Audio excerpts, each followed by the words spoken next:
నమస్తే న్యూస్ 24 తెలుగుకు స్వాగతం. వార్తల్లోని ముఖ్యాంశాలు ఇప్పుడు చూద్దాం. ప్రపంచ రక్తదాన దినోత్సవం జూన్ 14న 54వ వార్షికోత్సవం సందర్భంగా CITU Krishnapatnam industrial cluster committee మరియు united electricity contract workers union AP Genco committee వారి ఆధ్వర్యంలో రక్తదాన శిబిరాన్ని ఏర్పాటు చేశారు.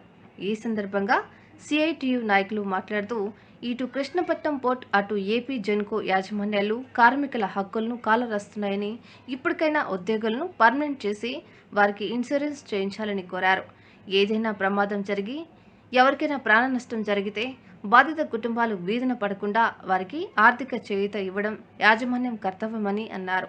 ఏపీ జెన్కో ఉద్యోగులు కార్మికులు ఈ రక్తదాన శిబిరంలో పెద్ద ఎత్తున రక్తదానం చేశారు.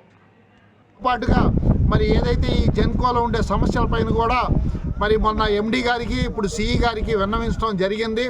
మరి కాంట్రాక్ట్ కార్మికుల్ని పర్మనెంట్ చేయాలని నూతన ప్రభుత్వం వచ్చింది. గత ప్రభుత్వం ఎట్లాగో చేయలేకపోయింది.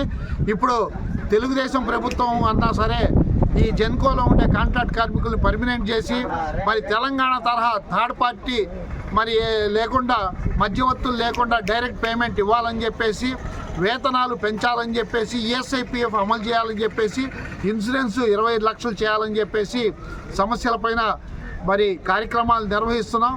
రాబోయే కాలంలో మరి ఏదైతే విద్యుత్ సంస్కరణ చట్టం కేంద్ర ప్రభుత్వం తీసుకొచ్చిందో ఈ ల్యాండ్ టైటిలింగ్ యాక్ట్ని ఎట్లయితే చంద్రబాబు నాయుడు గారు రద్దు చేశారో ఈరోజు ప్రజలకి నష్టకరంగా ఉండే విద్యుత్ సంస్కరణ చట్టాన్ని కూడా రద్దు చేసి జెన్కోని కాపాడవలసిందిగా ముఖ్యమంత్రి గారికి విజ్ఞప్తి చేస్తున్నాం.